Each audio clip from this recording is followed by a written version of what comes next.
y en muchos otros y en los medios de comunicación el problema que se ha suscitado con las hermanas Jara, quienes han sido sometidas a un juicio en un tribunal oral en Mercedes, provincia de Buenos Aires. Estas hermanas han sido acusadas, luego de los alegatos del último martes, de asesinato en grado de tentativa, creo, y el fiscal pidió 5 años de reclusión para ambas.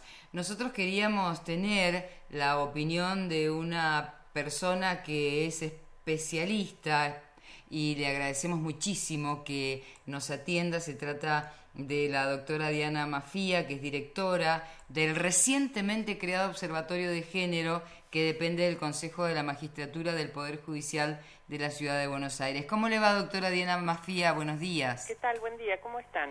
Muy bien, y queríamos charlar con usted porque queremos saber cuál es su mirada, queremos, digamos, entre todos y todas, poder analizar este tema que ha despertado el interés no solamente de organizaciones de género, sino también de Madres de Plaza de Mayo y de otros organismos que tienen que ver con la justicia. Sí, efectivamente, porque la preocupación es en qué momento el Estado se hace presente en la vida de estas mujeres. Ellas venían sufriendo un acoso, un hostigamiento por parte de un vecino. Ese acoso iba de manera creciente, se sintieron amenazadas y una de ellas se defendió atacándolo. Se defendió atacándolo, valga la paradoja. La intención era que esto se comprendiera como un hecho de propia defensa. Sí. Sin embargo, se interpreta como una cuestión de agresión e incluso de intento de asesinato, lo cual agrava completamente la carátula. Pensemos que cuando la justicia analiza un hecho, lo interpreta. Las palabras que usa, como yo supongo que la frase de Charles Chaplin que ustedes citaron tenía que ver con la creatividad, pero en el caso de la justicia, según cómo se describa un hecho, es o no es un delito, es o no es grave, y tiene o no tiene la cárcel como una penalidad. Entonces no es gratuito caratular o definir una situación de una manera o de otra. Claro. Decir que es defensa propia implica que esta agresión existe, pero el sentido que tiene es defender a estas mujeres de la agresión que su vecino sistemáticamente, del hostigamiento, del acoso sexual que tenía sobre ellas. Decir que es un intento de asesinato es poner la agresión exclusivamente del lado de ellas y penalizarla, en este caso con la cárcel. Inclusive por una cuestión de salud se había pedido la prisión domiciliaria y no se les concedió, como si hubiera algún riesgo de que ellas se escaparan, cuando en realidad se trata de dos mujeres que están en una situación bastante vulnerable. Doctora Mafía, nosotros hablamos con la madre de ambas hermanas, de Ailín y Marina, y ella nos dijo que estaban en la cárcel porque son pobres. Efectivamente, porque en realidad, mire, Raúl Zaffaroni dice que uno puede saber cuál es el sentido del sistema penal viendo el color de piel de la gente que está presa. Es decir, que el sistema penal muchas veces se utiliza como un control social sobre una parte de la población.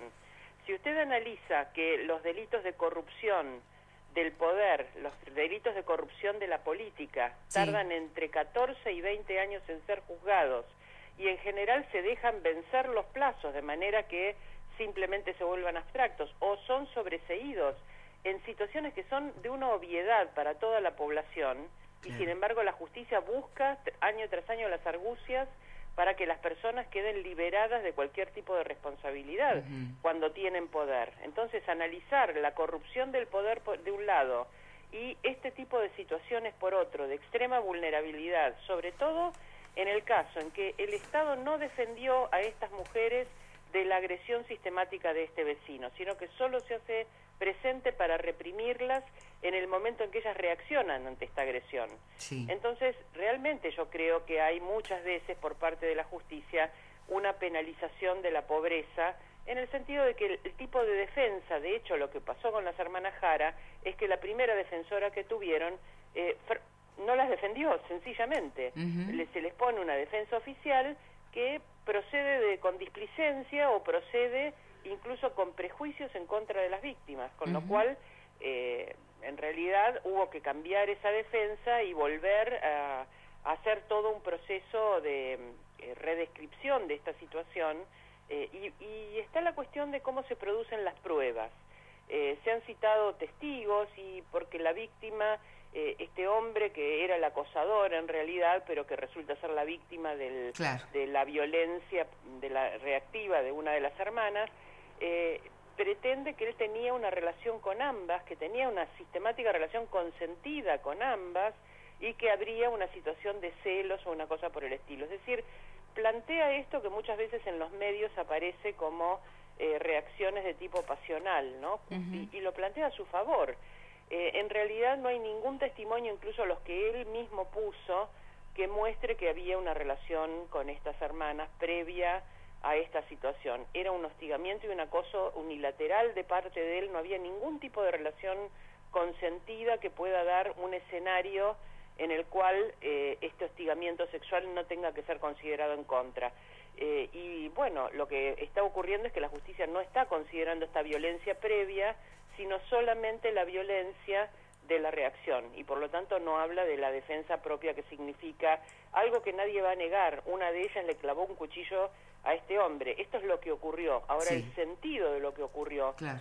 Si esta es una reacción frente a una sistemática violencia creciente y amenazante por parte de este hombre, bueno, cambia completamente el sentido y no se caratularía como intento de homicidio, sino que en todo caso se caratularía como defensa propia, aunque el hecho haya existido. Nadie está negando el hecho. Por otra parte, se pensaba que desde la Fiscalía y desde el Tribunal no había una visión de género, o sí, pero había una visión un tanto machista de interpretar lo que había pasado. Esto es algo que vemos sistemáticamente, el lenguaje con el que se describen las situaciones y los mandatos sociales.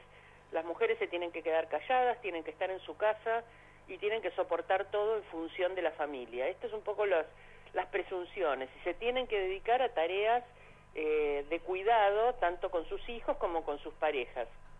Cuando se analizan expedientes que tienen que ver con violencia, y esto es algo que ha hecho el Ministerio Público de la Defensa Nacional, que dirige Estela Maris Martínez, sacaron un libro hace un par de años, donde analizan fallos recientes, del 2010, del 2009, en el momento en que salió el libro eran fallos de 1 o 2 años antes, donde se ve el lenguaje que se usa para justificar la violencia que los hombres ejercían sobre las mujeres, diciendo que ellos sufrían la humillación de que ellas no hicieran la tarea doméstica, por ejemplo, como equiparando esa violencia del golpe de ellos sobre ellas, o incluso a veces de la muerte. Hubo un caso en Santiago del Estero en que el juez justificó el asesinato de lo que hoy llamaríamos femicidio, que la figura es uxoricidio, el asesinato de la esposa, lo justifica diciendo que hacía 3 meses que no le hacía la comida ni le planchaba las camisas, y que esto configuraba una emoción violenta. Ustedes saben,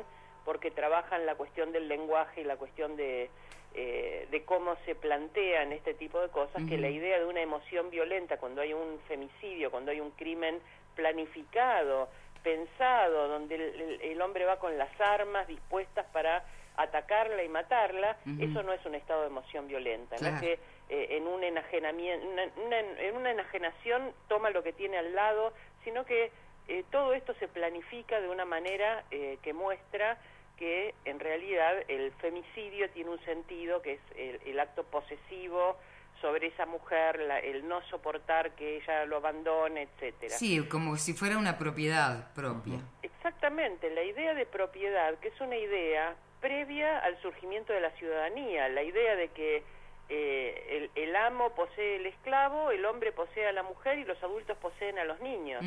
Y estamos ante 3 grupos humanos, quienes están subordinados por relaciones laborales de esclavitud que todavía subsisten, tanto la esclavitud laboral como la esclavitud sexual, quienes dependen como niños o niñas, o quienes dependen como mujeres.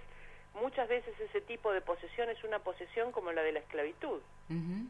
Bien, doctora, usted también está en el tema de que esta reforma de la justicia que se está planteando tenga una contextualización con el género, ¿no? Sí, efectivamente. A mí me parece que afortunadamente, aunque hay sectores que aparecen como muy confrontados, sin embargo todos los sectores de la justicia han aceptado que hacen falta reformas. Yo creo que en esto la Corte Suprema de Justicia tuvo un rol muy importante, porque en una semana que fue muy hostil, en el sentido de que se abrió el año judicial y las autoridades no asistieron, en que luego se hizo esa reunión de carta abierta en la Biblioteca Nacional, que estaba abierta a toda la población, pero se hacía en un lugar absolutamente connotado por los grupos del kirchnerismo y por lo tanto tuvo la virtud de estar abierta a personas que no eran necesariamente del Poder Judicial, discutiendo el Poder Judicial, lo cual me parece saludable, y esta otra cuestión de que quien concurriera quedaba inmediatamente dentro de las banderas que no necesariamente tenía que compartir en su totalidad. Es una cuestión frecuente en la disputa política y que en este caso me parece que la empobrece. Y luego hubo una reacción también muy hostil de la Procuradora Nacional, de Gil Carbó, que puso a la Corte como en una confrontación entre dentro de algo que se da en llamar justicia legítima. Acá es interesante analizar los términos, porque efectivamente hay una cuestión distinta entre lo legal y lo legítimo. Sí. Lo legal es lo que hace al marco jurídico, lo legítimo es lo que hace al bien común.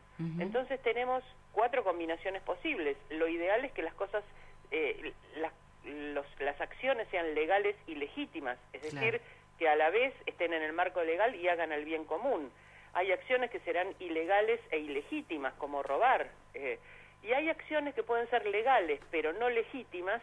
Por ejemplo, yo creo que cobrar ganancias sobre los salarios de las personas es legal, pero no es legítimo. No hace al bien común y me parece que es una expoliación del salario que no es una ganancia. Es legal, pero no es legítimo. Y hay cosas que son legítimas, pero no necesariamente legales, que pueden hacer al bien común. Si nosotros dijéramos que, por ejemplo, los sin tierra toman una tierra, o incluso agrupaciones como en su momento hacía el MOCASE, el Movimiento Campesino de Santiago del Estero, tomar una tierra improductiva y hacer una cooperativa de trabajo y trabajar esa tierra, es algo que puede ser legítimo en el sentido de que hace el bien común, pero no es legal porque se apropian de una propiedad ajena. Distinguir estas cosas me parece importante. Ahora, pretender que alguien tiene el monopolio de la legitimidad es sumamente hostil. Entonces la Corte sale a decir, en una acordada entre todos ellos, que hay un común acuerdo en que es necesario revisar la justicia, discutirla y mejorarla. Y este paso que da la Corte pone nuevamente a todos los sectores en el terreno del diálogo. A mí me parece que es un diálogo importante, necesario, y que es una oportunidad porque ninguno de estos sectores, en ninguno de estos debates, habló de la cuestión de la equidad de género como una de las cuestiones de legitimidad indispensables, tanto en la política como en la justicia. Y eso es porque estamos en una gestión que no tiene precisamente sensibilidad de género, pero también estamos en una oportunidad como para integrarlo. Entonces, mi demanda era, discutamos la justicia y hagámoslo teniendo presente la equidad de género como uno de los aspectos de legitimidad que vamos a exigir. Muy bien, doctora, muchísimas gracias por esta comunicación. Gracias a ustedes, buenos días. Hasta luego. Estábamos hablando con Diana Maffía, quien es filósofa, directora del Observatorio de Género, que depende del Consejo de la Magistratura del Poder Judicial de la Ciudad de Buenos Aires.